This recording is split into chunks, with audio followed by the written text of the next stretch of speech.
का राक्षस सूर्य और चंद्र के बीच में बैठ गया। उन्होंने शिकायत कर दी कि ये तो राक्षस है, तो भगवान ने चक्र से दोनों की गर्दन अलग कर दी और वहां से एक राहु हो गया, एक केतु हो गया। अमृत पी चुके थे तो दोनों ही अमर थे, दोनों के हिस्सों से कुछ झड़ रहा था। आजकल एक बड़ी विडंबना चली है, यूट्यूबर आप बहुत देखते होंगे। कुछ लोग कहते हैं कि प्याज लहसुन की उत्पत्ति यहीं से हुई। हम यह तो कहेंगे नहीं कि इनकी उत्पत्ति कहां से हुई, क्योंकि भारत देश में प्याज लहसुन ही थोड़ी है, टमाटर है, भिंडी है, मूली है, गाजर है। हम कहां तक उत्पत्ति आपको बताएंगे, कहां से हुई, कहां से, ये जानने का विषय ही नहीं है। अब दूसरा प्रश्न ये है कि राक्षस के गले से निकली है तो दुर्गंध हो गई, बदबू और खुशबू की पराकाष्ठा। तो आप कैसे इस बात पर घोषित कर सकते हैं कि प्याज लहसुन में बदबू है? भाई जो नहीं खाते उनके लिए उसमें दुर्गंध है और जो खाते हैं उनके लिए खुशबू है। कहीं मान लो कोई जानवर मरा पड़ा है, हम लोग जाएंगे वहां से नाक बंद कर लेंगे, यहाँ तो कोई मरा पड़ा है, लेकिन जो चील कौवे हैं वह तो उसकी खुशबू को सूंघ करके दूर से भी इकट्ठे होके वहां आ जाते हैं। जिस जानवर से हमको बदबू महसूस हो रही है, चील कौवों को खुशबू हो रही है। तो जो जिस चीज से प्रेम करता है उसके लिए तो वह अच्छी है, खुशबू है। जो उससे नफरत करता है उसके लिए उसमें बदबू है। तो बदबू और खुशबू की पहचान तो व्यक्ति अपने अंदर कर सकता है, ना कि हम कह सकते हैं उसमें बदबू है या खुशबू है। हम किसी की धारणाओं को ठेस नहीं पहुंचाते। हाँ, अब इसका नियम ये है कि क्या ये खा लेनी चाहिए, क्या कि नहीं खानी चाहिए। तो यह जो है इसमें एक गुण है, यह वासना शक्ति के लिए बहुत औषधि है। आयुर्वेद में यह औषधि है। जो लोग शादीशुदा हैं, जो लोग दाम्पत्य जीवन बिता रहे हैं, जो गृहस्थी लोग हैं, वह इसका पान करें तो कोई बुराई नहीं है। हम नहीं कहते कि ये नहीं खाना चाहिए, खूब खाओ, कोई बुराई नहीं है। हाँ, इसको जो साधु सन्यासी लोग हैं, जो महात्मा लोग हैं, जो घर को छोड़ के जंगल में गए हैं, जो भजन कर रहे हैं, अगर वो इस चीज को खाएंगे तो उनके अंदर वासना बढ़ेगी। वासना बढ़ेगी तो इन नजरों से कुदृष्टि हो जाएगी, किसी बहन बेटी को गलत भी देख सकते हैं। तो इसको खाने से बुराई नहीं है, इसको खाने के बाद बुरा करने के लिए बाध्य हो सकता है व्यक्ति। कौन? जिसने काम त्याग दिया है, जिसने स्त्री को ही त्याग दिया है। गृहस्थ जीवन का व्यक्ति अगर भक्षण करे तो कोई बुराई नहीं है, साधु सन्यासी भक्षण करे तो बुराई है। लेकिन पद्धति बदल गई है, प्याज लहसुन तो लोगों ने छोड़ दिया है, साधु सन्यासियों ने काजू किशमिश बादाम मुनक्का खूब चल रहे हैं, दोनों एक ही काम करते हैं, बढ़ावा दोनों ही दे रहे हैं। इसलिए त्यागना है तो सब चीज को त्याग देना चाहिए। अब चंद्र ग्रहण कल लगा, जो शिव जी के माथे पर अर्ध चंद्रमा विराजमान। कल यहाँ भारत में देखने के लिए चंद्र ग्रहण मिला, लेकिन चंद्र ग्रहण का एक नियम है। चंद्रमा यहाँ से पृथ्वी से 3,84,000 किलोमीटर की दूरी पर है। चंद्रमा पृथ्वी से 3,84,000 किलोमीटर ऊपर है इस पृथ्वी से। और बड़े बड़े यंत्र छोड़े गए हैं, अभी भी हमारे यहाँ प्रज्ञान रोवर इत्यादि वहां छोड़े गए हैं। रसिया ने भी एक लूना नाम का अपना रॉकेट वहां छोड़ा जो विफल हो गया।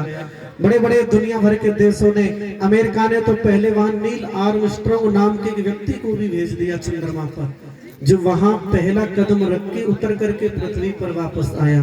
तो चंद्र ग्रहण और सूर्य ग्रहण आखिर में है क्या, ये बड़ा समझने का विषय है। राहु और केतु को हम इतना समझते हैं कि राहु जाके ग्रसता है और केतु जाके ग्रसता है। सूर्य पृथ्वी से 14,96,00,000 किलोमीटर ऊपर है, और इस पृथ्वी से बड़ा अगर करें सूर्य को तो ऐसी जो हमारी धरती है, ऐसी 110 पृथ्वी उसमें समा जाएंगी, इतना बड़ा वो सूर्य है।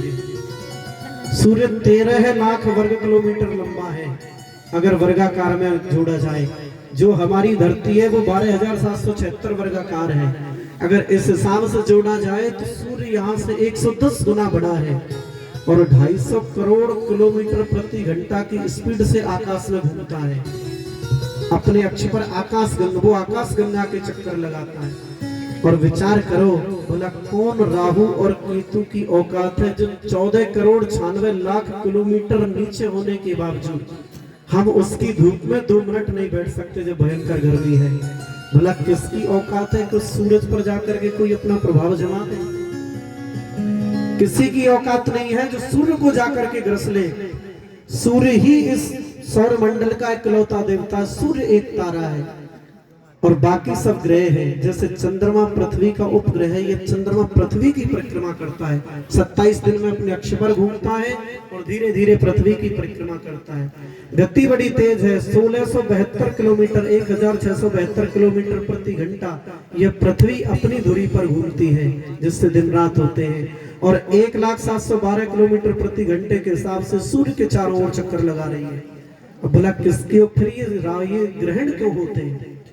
जब ये पृथ्वी घूमते घूमते